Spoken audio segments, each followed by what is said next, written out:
નર્મદા જિલ્લામાં છેલ્લા 2 દિવસથી ભારે વરસાદના કારણે જળબંબાકારની પરિસ્થિતિ સર્જાઈ છે, જેમાં તિલકવાડા અને સાથે જ ગરુડેશ્વર તાલુકામાં 5 ઇંચથી વધુ વરસાદી માહોલથી બંને તાલુકાઓમાં જળબંબાકારની પરિસ્થિતિ છે। ડેડિયાપાડા અને સાથે સાગબારા તાલુકામાં પણ 4 ઇંચ સુધીનો વરસાદી માહોલ જામ્યો છે। રાજપીપળામાં એક જ રાતમાં 3 ઇંચથી વધુ વરસાદ પડતા ઠેર ઠેર વરસાદી પાણી વહેતા થયા છે। બીજી તરફ નીચાણવાળા વિસ્તારોમાં પાણી ભરાતા જનજીવન ખોરવાઈ ગયું છે। રાજપીપળાના તમામ માર્ગો નદીપટમાં ફેરવાયા હોય તેવા દ્રશ્યો આપ ટીવી સ્ક્રીન પર જોઈ રહ્યા છો। ખેતરો સહિત સોસાયટીઓમાં પણ વરસાદી પાણી વહેતા થયા છે। નુકસાન થવાની પણ માહિતી સામે આવી છે। ગણેશ પંડાલોમાં પણ પાણી ભરાતા ભક્તો અને સાથે જ આયોજકોમાં ચિંતાનો માહોલ જોવા મળી રહ્યો છે। નર્મદા ડેમના 23 ગેટ ખોલાતા નર્મદામાં પણ ઘોડાપૂરની પરિસ્થિતિ છે, તો બીજી તરફ કરજણ ડેમના પણ 4 ગેટ ખોલાતા નદી બે કાંઠે વહેતી થઈ છે। કાંઠા વિસ્તારના અનેક ગામોને પણ એલર્ટ કરાયા છે, જો કે આગામી 24 કલાક નર્મદામાં રેડ એલર્ટ સાથે ભારેથી અતિ ભારે વરસાદને લઈને તંત્ર સતર્ક છે।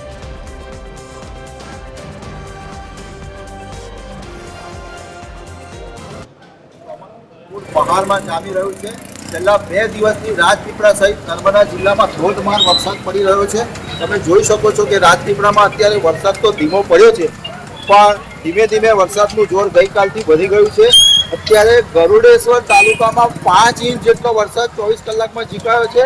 તિલકવાડા તાલુકામાં 5 ઇંચ, ડેડિયાપાડા અને સાગબારામાં પણ લગભગ 4 ઇંચ જેટલો વરસાદ, નાંદોદ તાલુકામાં 3 ઇંચ જેટલો વરસાદ ઝીંકાતા નર્મદા જિલ્લામાં જળબંબાકારની સ્થિતિ સર્જાઈ છે।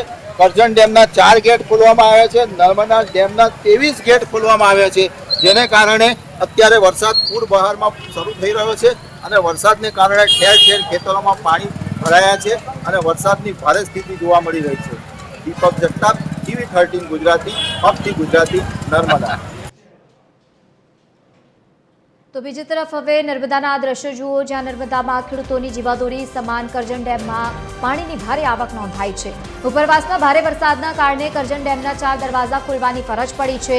ડેમમાં પાણીની આવક પણ વધી છે। 55,714 ક્યુસેક પાણી થઈ રહી છે, જ્યારે પાણીની જાવક પણ સામે નોંધાઈ છે। કરજણ ડેમની જળસપાટી 111.7 મીટર પર પહોંચી ગઈ છે, જ્યારે ડેમનું રૂલ લેવલ 111.18 મીટર જાળવવા માટે ડેમની સુરક્ષાને ધ્યાનમાં રાખીને કરજણ ડેમમાં 4 ગેટ ખોલીને પાણી છોડવામાં આવ્યું છે। તો બીજી તરફ હાલ કરજણ ડેમ 78.37% જેટલો ભરાઈ ગયો છે અને તેથી ડેમને વોર્નિંગ સ્ટેજ પર મૂકવામાં આવ્યું છે। ડેમમાંથી પાણી છોડાતા કરજણ નદી બે કાંઠે વહેતી થઈ છે। કાંઠા વિસ્તારના 6 જેટલા ગામડાઓને એલર્ટ કરાયું છે।